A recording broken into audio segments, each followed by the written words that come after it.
Gauri Suryavanshi, S मराठीमध्ये आपलं स्वागत। वळूया आजच्या बातमीकडे।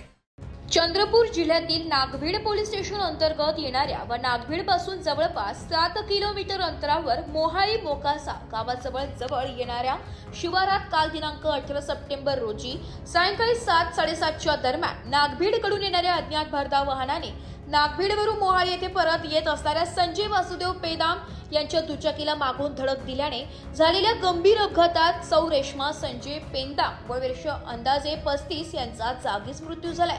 तर मोहाळी येथील संजय वासुदेव पेंदाम वर्ष 40 हे नागभीड येथे तालुक्याच्या ठिकाणी आपली पत्नी आणि मुलीला घेऊन काही कामानिमित्त गेले होते। काम पूर्ण करून गावाकडे परत येत असताना हा गंभीर अपघात घडला असून अज्ञात वाहन धडक दिल्यानंतर घटनास्थळावरून पसार झाले। सदर घटनेत संजय वासुदेव पेंदाम व त्यांची मुलगी 14 वर्षीय ही रोडच्या खाली पडल्यामुळे दैव बलवत्तर म्हणून किरकोळ जखमी झाले। मात्र दुर्दैवाने सौ रेश्मा संजय पेंदाम या रोडवरच पडल्याने अज्ञात वाहनात सापडून गंभीर मार लागल्याने त्यांचा जागीच मृत्यू झालाय। घटनेची माहिती मिळताच नागभीड पोलीस स्टेशनचे पोलीस निरीक्षक आपल्या पथकासह घटनास्थळी दाखल झाले। आवश्यक कारवाई करत महिलेचं प्रेत शवविच्छेदनासाठी RH नागभीड येथे पाठवण्यात आले। हिट अँड रन या अपघातातील धडक देणार वाहन हे मोठं हायवे ट्रक असल्याची चर्चा आहे।